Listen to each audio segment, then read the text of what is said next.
Okay, good day. This is Renasol Arbuchong, and I will be discussing to you about the different factors and challenges to curriculum change. This is actually the part two for this topic.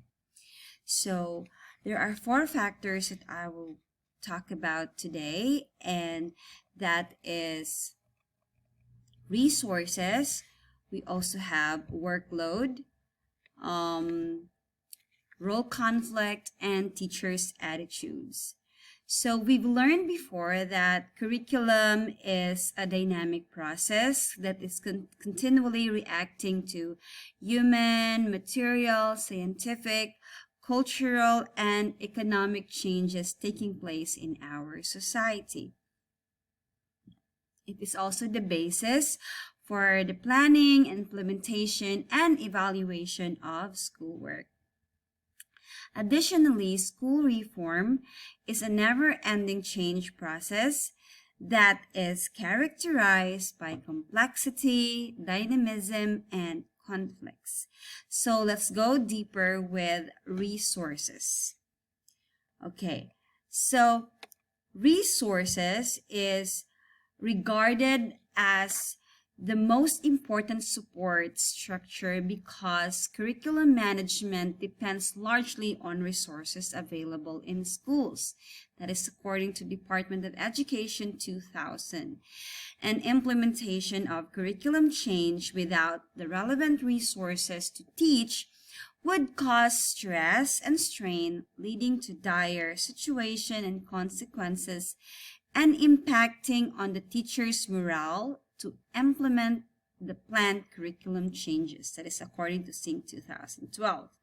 Furthermore, he also cited that lack of resources necessary for execution of teaching and learning can inhibit effective curriculum implementation, and providing essential materials allows teachers to focus their attention on teaching the learners, improving the instruction, rather than looking for and tracking down materials that they do not have.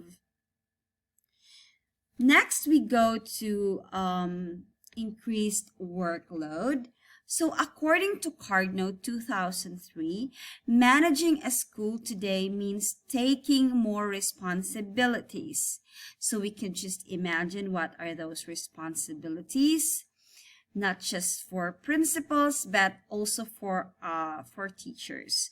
So when we talked about principals, they actually carry varied and numerous workloads, and the nature of their job nowadays has becoming more and more complex. They have to do administrative tasks, managing finances, and being accountable to educational authorities and of course other stakeholders in the community. And then we also have here role conflict. So Syed and Jensen study last 2001 mentioned that the clarity of roles for all involved in the curriculum matters should be a precondition for effective curriculum management in schools.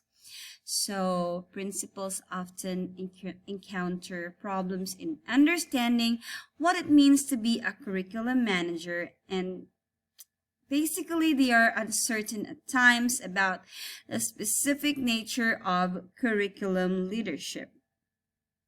So they fail to strike a balance in their roles because the roles are packed, as we all know, with different other related activities that which cannot be separated from the whole school function. Not only do they have key roles in the education system, but also in the wider community.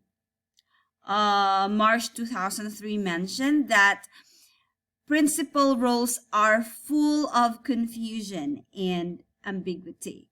They are educational leaders, number one. They are also managers of people and resources. 3, they are advocates of their schools and education generally and in the community at large. Okay. And the last one, and the most interesting part or factor, is the teacher's attitude. So let's try to see why. So the success of the curriculum depends on the ability of teachers to understand curriculum changes they face on a daily basis, according to Sebandi 2002, considering that they are the implementer and the frontliners of making curriculum changes and implementation possible and effective in the school. So the interpretation of the curriculum policy into practice depends essentially on the teachers who have the influence to change meanings in numerous methods. So this requires that teachers basically should have knowledge, the skills, positive approaches and strategies, and basically he or she should have a passion for teaching to make change effective and work. Glatham 2000 argues that in most cases, when curriculum reforms are being considered, teachers' beliefs, values, practices, and interests are normally not taken account by the policymakers, considering that they are the implementers of these changes, and neglecting this, according to the study of Glatham, is actually making the process of change very difficult and challenging. Because in the process, this hinders implementation for the reason that teachers may not understand the reasons behind and the foundations why curriculum should be changed.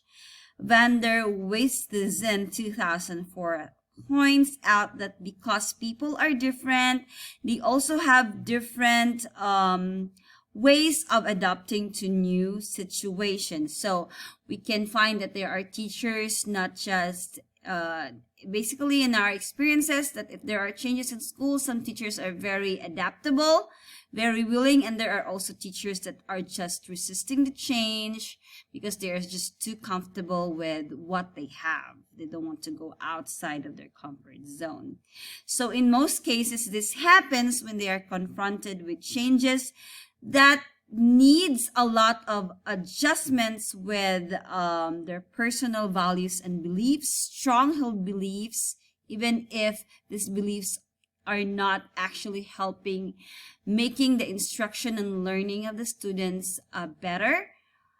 And it is rooted in, well, as I've said, past experiences and practices that they are so comfortable already. So Carl 1995 identified the factors that lead why these teachers and other implementers of curriculum change resist changes. First, uncertainty. We have here the list. Uncertainty about what the curriculum changes imply. Second, poor motivation. Third, lack of clarity about development. Fourth, ambiguity and lack of understanding of the nature and extent of the envisaged change. Insufficient resources to administer support and specialized knowledge. Insufficient support from education practices. And security of existing processes. So no doubt that these factors may have negative influence on the curriculum processes. Its effectiveness will depend on those leadership positions, that's what we call school administrators, supervisors, to influence people to respond really positively to change. In this case, we have the principals, and they have the responsibility to make sure that change curriculum management processes are understood and accepted by everyone involved. And they have to consider not displaying bureaucratic attitude, especially when new social changes are taking place. So according to a study of Kinomin and Nivalinen, teachers' attitude is the greatest barrier to implementing effective change. But in the flip side, they are also the greatest agent of change to make this endeavor really work. Okay? So, therefore, a school administrator's role is pivotal in making the process of change, well, I can say not easy, but worthwhile, by being visionary, servant leader, and inspiring for curriculum change to work. All of these endeavors is actually geared towards making the curriculum continually relevant, dynamic, forward-looking, to better serve our 21st century learners in our ever-changing society. And these are my references. Thank you for listening, and stay safe and God bless.